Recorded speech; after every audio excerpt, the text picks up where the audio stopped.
রিক্সা চালক দাদা যে আমার ছেলে 11-এ উঠে পড়া ছেড়ে দিল। আমি বললাম কেন ছেড়ে দিল? বললো ওর সহজ যুক্তি দিদি আমি পেরে উঠিনি। বলছে যে আমার দাদা ইতিহাসের গ্র্যাজুয়েশন করে 4টে বাড়িতে টিউশন করে কোনো ক্রমে তার হাত খরচার সংস্থান করে, আর পাশের বাড়ির দাদা রাজ্যের শাসক দলের ঝান্ডা বয়ে 2 বছরের মধ্যে দামি বাইক কিনে ফেলেছে, মোবাইল কিনে ফেলেছে। আমি পড়বো কেন?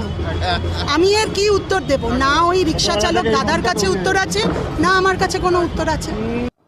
স্কুল শিক্ষার মতো উচ্চ শিক্ষাটাও শেষ হয়ে গেছে। বেসিক্যালি যারা স্কুল পাস করছে তারা ভাবছে কলেজে পড়ে কি করবো, চাকরি বাকরি তো নেই।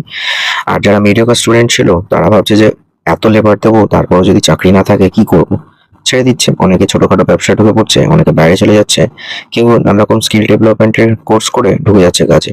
বেসিক্যালি যে কনভেনশনাল ওয়েতে যে কলেজ পাস মানে গ্র্যাজুয়েশন, সেটা অনেকটাই মানুষের প্রতি আগ্রহ চলে যাচ্ছে। এর কারণ একটাই, পশ্চিমবঙ্গে কিছু নেই। দেখুন, পশ্চিমবঙ্গে যদি গড়ে প্রত্যেক বছর ধরি যে 6 লাখ উচ্চ মাধ্যমিক পাস করছে, 5 লাখ যদি কলেজে ভর্তি হয় বা হওয়ার কথা ছিল, সেটা অনেকটাই সংখ্যা কমে যাচ্ছে।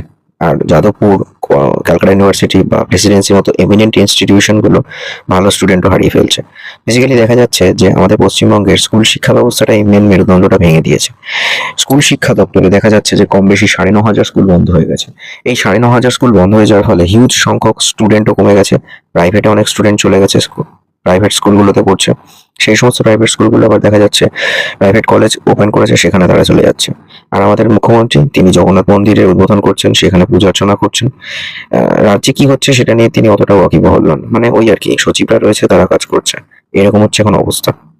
রিসেন্টলি এটাও দেখা যাচ্ছে যে ওবিসি নিয়ে রাজ্য সরকারের সাথে সুপ্রিম কোর্টে একটা কেস চলছে, যেখানে হাইকোর্ট অলরেডি বলেছে 2010 থেকে যারা ওবিসি সার্টিফিকেট করেছে সবটা বাতিল।